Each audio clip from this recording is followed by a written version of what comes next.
गोहाना में बड़ौदा से कांग्रेस विधायक इंदुराज नारवाल ने बढ़ती महंगाई को लेकर बीजेपी सरकार पर जमकर निशाना साधा।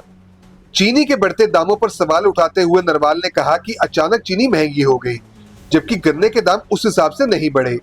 उन्होंने कहा कि महंगाई से आम आदमी की रसोई का बजट बिगड़ रहा है और कांग्रेस जल्द ही महंगाई के खिलाफ बड़ा प्रदर्शन करेगी।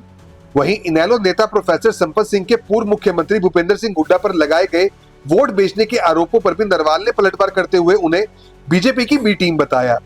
नरवाल ने बीजेपी प्रदेश अध्यक्ष के विशेष वर्ग वाले बयान पर भी प्रतिक्रिया दी। उन्होंने कहा कि अगर विशेष वर्ग की बात हो रही है तो इसमें किसान, कर्मचारी और जेनजी समेत कई वर्ग शामिल हैं। उन्होंने कहा कि आज शिक्षक वेतन के लिए धरने पर बैठे हैं। सफाई कर्मचारी और कच्चे कर्मचारी भी अपनी मांगों को लेकर आंदोलन कर रहे हैं। नरवाल ने सरकार से महंगाई और कर्मचारियों के मुद्दे पर तुरंत राहत देने की मांग की। देखिए, चीनी के भाव एकदम 2400 रुपये एक महीने के अंदर इतना बढ़ना कहीं न कहीं ये संकेत है कि इस प्रदेश और देश की जो जनता है 140 करोड़ वो भूखमरी की कगार पर है और आने वाली भी है। इतनी बड़ी महंगाई कैसे काम चलेगा? एक तरफ इन तलोन की बात ये करें, पेट्रोल खराब कर दिया, दूसरी तरफ चीनी हर रोज इतनी बड़ी बढ़ रही है।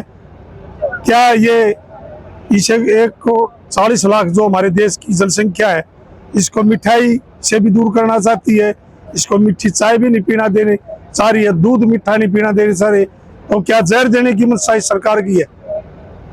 ये बड़ा दुर्भाग्य है। वो भी रोक दिया गया और इतने भाव बढ़ाए गए, लेकिन आप किसान के गन्ने की भाव की बात करोगे तो वो सबसे कम है। ये इस देश के लिए, प्रदेश के लिए बहुत चिंता का विषय है और इस चिंता के विषय में पूरी कांग्रेस पार्टी 140 करोड़ लोगों के साथ है और महंगाई के हम खिलाफ हैं। इसके खिलाफ भी हम प्रदर्शन या हमारी कांग्रेस पार्टी की मांग जो भी धरना प्रदर्शन में करने का कोई दिशा निर्देश जरूर आएगा और वो करेंगे। राहुल गांधी दिल्ली में पुलिस स्टेशन के बाहर धरने में बैठे। सही बात है, राहुल गांधी जी सही बैठे धरने पे।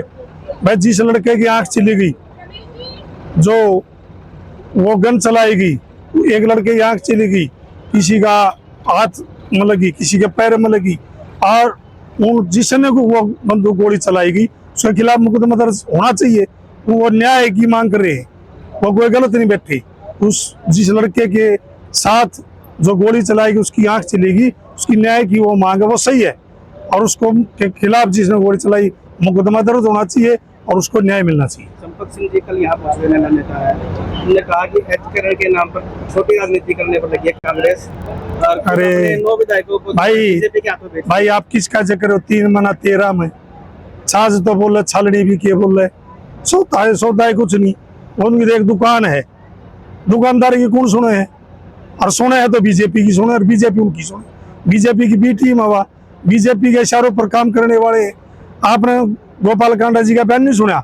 अगमलो लाल खट्टर का फोन आ गया, नहीं सब है छोरा ना जीते था।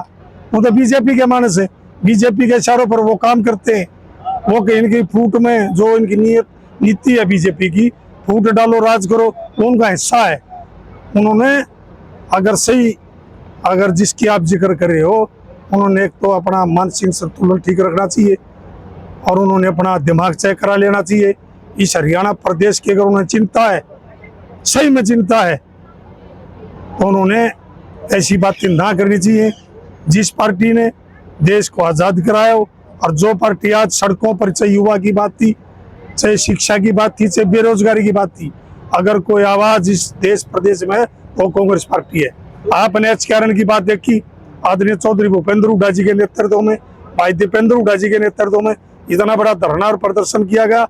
और दीपेंद्र का आपने देखा कि छात्रों के पक्ष में कुरुक्षेत्र में मुख्यमंत्री का घर का जब घेराव करने गए दीपेंद्र हुड्डा जी, तो आपने देखा कि सबसे ज्यादा पानी की बौछार टारगेट करके एक IAS अफसर ने ये कहा कि छाती पर मारो, और दीपेंद्र हुड्डा जी वो नेता है, ये कहा था ये छाती है इस पर मारो, हम वापिस उठने वाले नहीं। कहाँ है ये बीजेपी के इशारों करने वाली बात है। अरे ये दुकानदार है। बीजेपी की प्रदेश अध्यक्ष का जो बयान आया, 'उसको लेकर हालांकि उन्होंने अपना बयान से ऊपर जरूर गई है, लेकिन जिस तरीके से उन्होंने एक वर्ग पर जो है निशाना साध कहा वर्ग वर्ग कौन सा वर्ग की बात करी? वर्ग तो जनजीवी है, वर्ग तो जनजीवी है जो बेचारे धरना प्रदर्शन।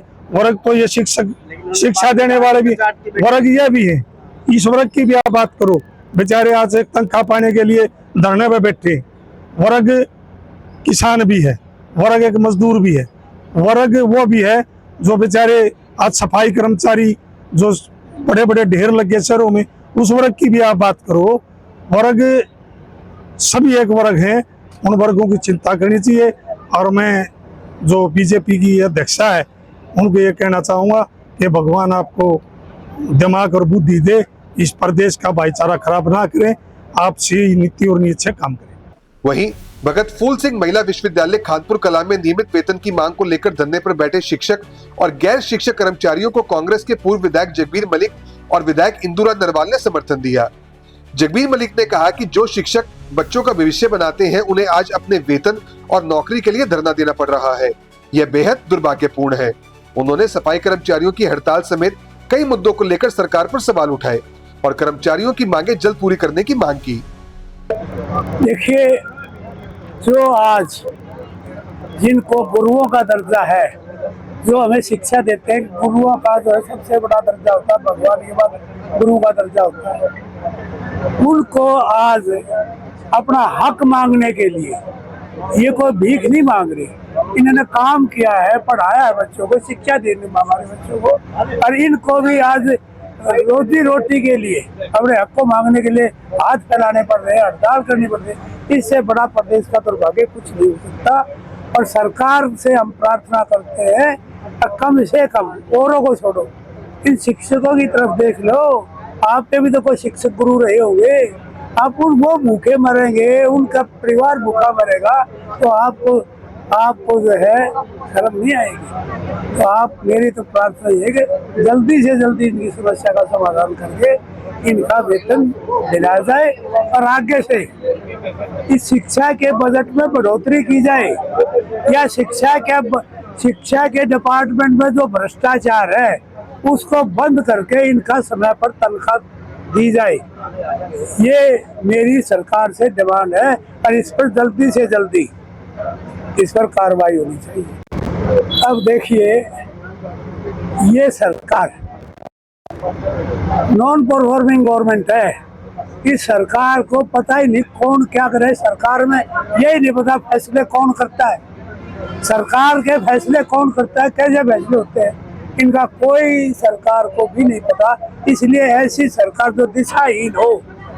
आज देखो, कहीं चैनत का झगड़ा था, मुख्यमंत्री ये कह रहे थे चैनत में अब टी नहीं लगेगी, और फिर वो टी लगी, वह किसके कहने से लगी? तो जिसके मुखिया की अपनी भाषा, उसको नियंत्रण नहीं, क्या कह रहा है क्या नहीं कह रहा। इसी प्रकार आज हिसार के अंदर वो हुआ था, उस लड़के के दाह संस्कार, आज सिखों का अम्बाला में हुआ, आज सफाई कर्मचारी, कहाँ नहीं हो रहा है। ये प्रदेश में अशांति क्यों फैल रही है? क्योंकि सरकार उस पर ध्यान नहीं दे रही, भ्रष्टाचार पर, पैसे पर, जाति पाति के धंधे, इन झंझट में जो फंसी हुई है।